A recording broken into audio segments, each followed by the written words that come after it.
Welcome to the Technology Addicts podcast. In this episode, we're diving into an article from the latest issue of Focus magazine, exploring the exciting world of sustainable transportation. Staying cool at high frequencies.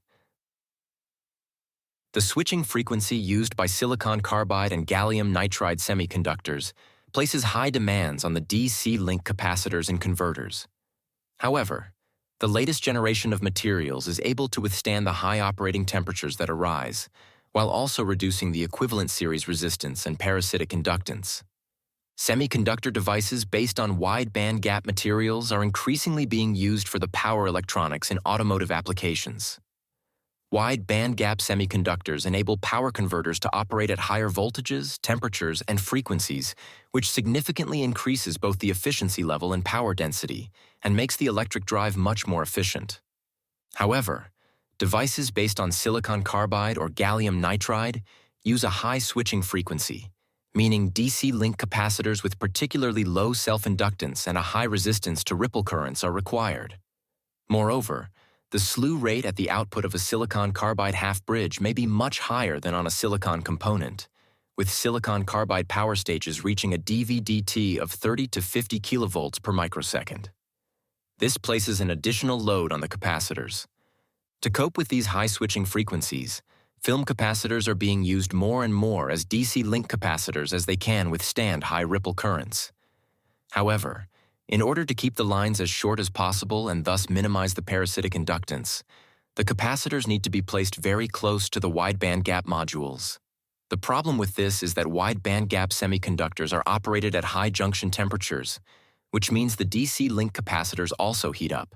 However, the temperature limit for conventional film capacitors with a dielectric made from biaxially oriented polypropylene is just 105 degrees Celsius.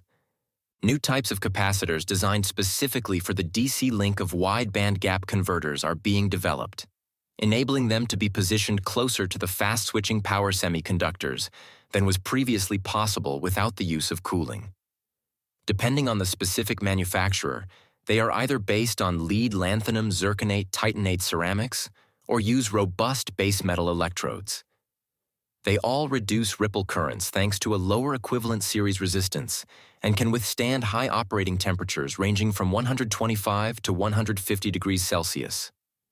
In some cases, these DC link capacitors are also available as an SMD variant. Their small size means they can be placed even closer to the fast-switching power semiconductors, minimizing the inductance of the supply line. In addition, the parasitic inductance ESL, short for equivalent series inductance L, which is particularly disruptive at high frequencies, is very low. The combination of short lines, meaning low inductance, and the very low self-inductance of the capacitors prevents large overvoltage spikes when switching off the current at the semiconductor modules. This generally means there is no need for snubber capacitors, simplifying the overall system design and saving extra space. Thank you for tuning in to this episode of the Technology Addicts podcast. For more exciting episodes, be sure to follow us on your favorite podcast platform and make sure to check out the show notes.